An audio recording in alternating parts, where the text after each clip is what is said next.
Welcome to The Debate. When we talk about the United Nations, we are, of course, talking about the undisputed cornerstone of modern multilateralism.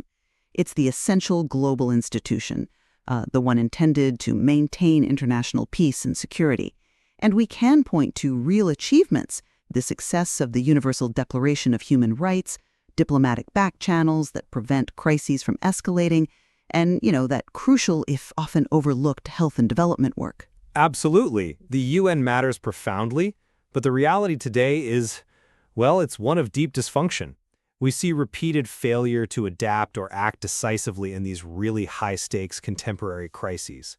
I mean, you just have to think of the paralysis during the Syrian civil war, the ongoing struggle for action in the Israel-Palestine context, or the catastrophic failure to deter or halt the invasion of Ukraine. Tension point of global governance right now. Everyone agrees major reform is needed, but the disagreement centers on why the organization can't seem to function. Is the UN's inability to govern effectively a fundamental failure of its structure, a system conceived in 1945 that is just simply anachronistic in a multipolar world? Or is the greater, more paralyzing obstacle the consistent failure of political will and enforcement among its member states? I will take the latter position. While I'll concede that structural reform is absolutely necessary for legitimacy, the decisive obstacle to the UN's effectiveness is the chronic lack of binding enforcement mechanisms and the highly selective, self-interested application of principles that's driven by powerful member states' geopolitical rivalries and, of course, their financial leverage. Are the primary cause of institutional paralysis. Without fixing the architecture, any political will is constantly rendered meaningless by the mechanism of obstruction itself. My core thesis is that the current UN structure fundamentally contradicts modern geopolitical realities, and this leads directly to a systemic crisis of institutional legitimacy and, critically, of action. Let's start with the UNSC. Its composition, fixed largely in the post-1945 world order, it simply does not reflect the current global distribution of power. The organization is functionally ignoring the economic and demographic rise of nations like India, Brazil, Japan, or, entire regional blocs like the African Union. That is certainly true. But the P5 veto is the definitive structural flaw. Scholars like Thomas G. Weiss and Edward Luck have long argued that the veto allows any single permanent member to block substantive action regardless of the severity of the crisis or the consensus among the other 192 member states. It undermines the very concept of collective security. We saw this in real time. Russia's veto paralyzed the UNSC during the Ukraine crisis. China and Russia repeatedly blocked resolutions on Syria without fundamental structural reform, specifically limiting or abolishing the veto and expanding permanent membership to reflect the G4 nations and the African Union proposals. The organization is structurally incapable of meeting its mandate in a multipolar world. The machinery of peace has a hardwired failsafe for gridlock. I understand why you prioritize the veto. It's the most visible source of frustration. But I have to push back on the idea that structure is the root cause, rather than, let's say, the most convenient tool for state interests. Structural reforms alone will not solve this problem, because the issue is that national interests consistently supersede collective principles. I mean, even if we added 5 new seats tomorrow, the systemic issues of enforcement and leverage would remain. They'd just be distributed among a slightly larger group. Consider the immense leverage wielded through finance. The U.S. contribution to the UN budget it's staggering, nearly 22% of the regular budget, plus massive voluntary contributions to peacekeeping and other agencies. This financial leverage is a hidden lever that allows the U.S. to wield substantial influence, shaping organizational priorities and using financial withdrawal, as we've seen with UNESCO or the Human Rights Council, as an explicit political tool. Critics like Amartya Sen argue that this dynamic compromises UN neutrality, creating a structural bias, even if the physical structure of the Council itself changes. I see why you emphasize that financial dynamic as a source of leverage.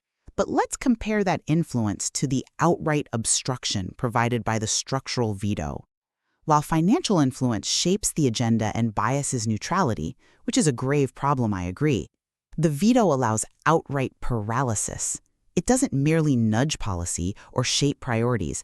It stops humanitarian action or peacekeeping mandates entirely, even in cases of widely condemned aggression. But the two are inextricably linked. They are, but one is fixed by the 1945 Charter.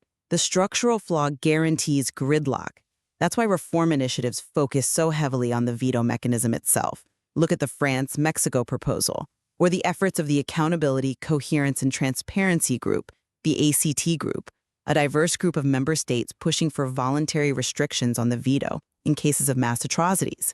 These actors, David Bosco among them, recognize that restricting the veto is a necessary structural change required to restore the democratic legitimacy of the collective security apparatus. If the 5 most powerful members can endlessly halt action, the collective mandate it collapses. That's a compelling argument for reform, but I'm not convinced that the focus on the veto addresses the deeper political problem. You mentioned the ACT group pushing for voluntary restriction. That requirement, voluntary compliance from the P5, is precisely the political obstacle that proves my point. It has consistently failed to materialize because it requires the P5 to willingly cede power and constrain their national interests. So if they won't voluntarily constrain the veto, why would they voluntarily constrain their financial or diplomatic leverage in a newly structured council? Furthermore, let's play out your structural reform hypothetical. Suppose we remove the veto tomorrow. What stops major emerging powers, who now hold new permanent seats, from using their immense financial and economic leverage to block global climate agreements they deem too costly, or to halt human rights inquiries they find too intrusive? You haven't solved the underlying failure of political will. You've simply broadened the potential constituency for obstruction. The USA's ability to influence priorities through funding would remain, resulting in the exact same selective application of measures that undermines neutrality and legitimacy. The system is still hostage to national interest, regardless of the shape of the table. I appreciate your focus on the financial lever. But doesn't the sheer destructive mechanism of the veto render all other levers moot when immediate humanitarian action is required? When genocide is imminent, or a sovereign nation is invaded, waiting for a financial crisis to develop or a budget to be leveraged it's a non-starter. Structural reform of the UNSC, specifically expanding representation, is the prerequisite for achieving the political balance needed to overcome these rivalries. I come at it from a different way. The limitations are not exclusive to the UNSC. If we fix the council, we still have systemic issues elsewhere. Let me press the systemic issue further. The effectiveness of the International Court of Justice, the ICJ, whose rulings are legally binding, is functionally constrained because its jurisdiction is often voluntary. It requires state consent.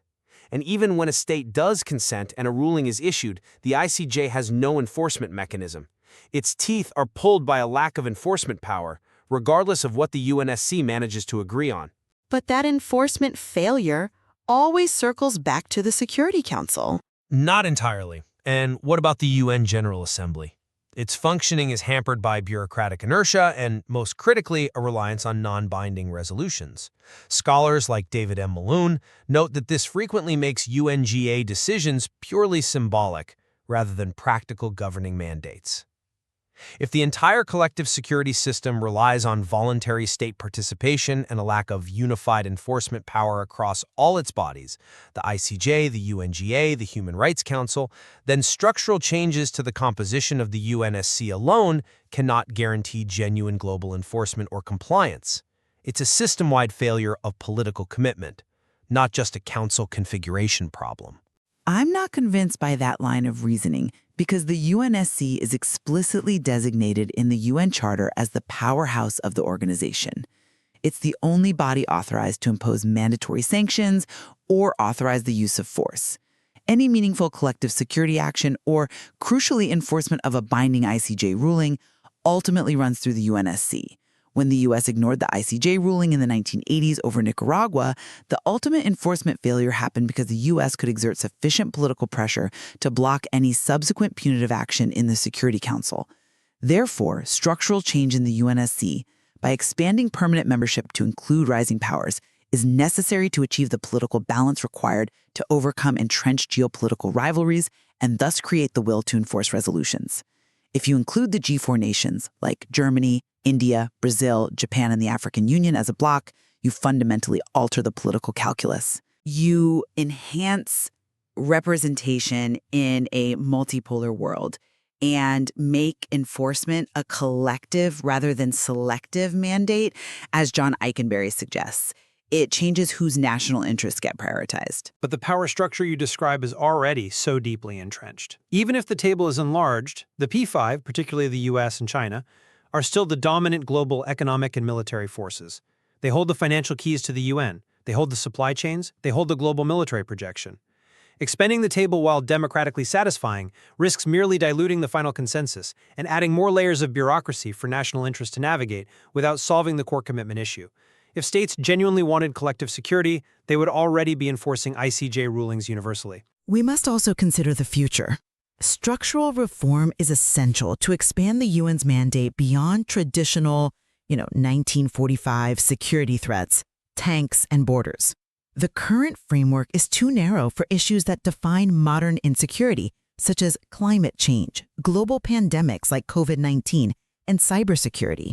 We need structural changes to create specialized agencies or dedicated task forces with clear executive mandates, as many scholars advocate, to ensure the UN can address these non-traditional security threats in the 21st century. For example, the UN's response to COVID-19 was deeply hampered because no single high-level body had the immediate mandate and political teeth to coordinate global manufacturing, vaccine distribution, or border policy.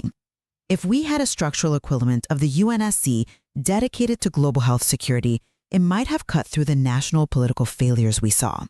We need to restructure to reflect the new dangers. That's a very interesting point about adaptation, though I would frame it a bit differently.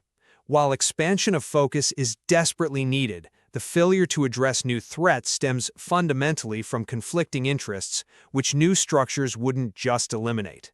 Thomas G. Weiss argues, regarding the UNGA's already expansive agenda, that it often struggles to focus on urgent matters, resulting in a dilution of impact due to bureaucratic inertia. Let's use your climate change example. If we create a new high-powered Climate Security Council, that body would be instantly paralyzed by the exact same geopolitical rivalries that stop action in the UNSC today. Major emitters like China, the US, and India, whether they are on the council or not, will not allow binding enforcement mechanisms that threaten their economic sovereignty unless they choose to prioritize the global interest over immediate domestic growth. The failure in the pandemic wasn't the structural lack of a council. It was a political failure of national hoarding, export controls, and an unwillingness to share data transparently. We can build a perfect new structure, but if the political will for cooperation is zero, the structure remains an empty vessel. But restructuring can create the incentives and the accountability necessary to build that will. By including emerging powers who bear the brunt of climate change, for instance, you change the political cost of inaction for the historical emitters. Right now, the structure excuses the P5. Structural change forces accountability. Accountability has to be built through implementation and transparency, not just by adjusting the seating chart. Given the massive resistance from the P5 to any radical structural overhaul, they are not giving up the veto voluntarily. Incremental, political changes focused on enhancing transparency, streamlining coordination between the UNGA and UNSC, and improving financial fairness might be the only realistic path toward improving effectiveness in the near term. We have to demand better behavior from the members we have, not wait indefinitely for a perfect structure that may never materialize. To summarize my position, the evidence repeatedly shows that the 1945 structure, especially the veto power, creates an inherent institutional paralysis that acts as a choke point for any collective action. This structural flaw prevents even well-intentioned political will from being translated into timely, effective action. In the eyes of many emerging powers, the organization suffers a profound structural crisis of legitimacy. If the UN is to be credible and effective in a world defined by multipolarity and non-traditional threats, the anachronistic structure must be addressed first. Otherwise, the P5 will forever have a functional license to obstruct. And I maintain the political reality consistently trumps institutional design. the highly selective, inconsistent application of security measures across decades, and the systemic lack of enforcement power across the ICJ and UNGA, driven by the entrenched geopolitical and financial interests of the powerful few, prove that the fundamental failure is one of political will and accountability, not geometry. Focusing solely on a radical structural overhaul ignores the equally urgent need to increase transparency, ensure equitable financial contributions, and strengthen mechanisms that hold states accountable for non-compliance with existing mandates. The veto is merely the clearest signpost of where national interests are allowed to override global welfare. The UN's mixed record finding diplomatic success when political collaboration materialized, such as with the Iran nuclear deal, yet failing dramatically in high-stakes conflicts like the war in Ukraine, it shows that its success is dependent entirely on the good behavior of the P5, not on the inherent strength of the institution. And that is precisely the challenge ahead. The path forward requires balancing the desperate need for organizational efficiency and inclusivity, which structure helps achieve, while simultaneously acknowledging and navigating the current power realities that govern state behavior and funding. It is a necessary and a very difficult tightrope walk between idealized design and messy diplomacy.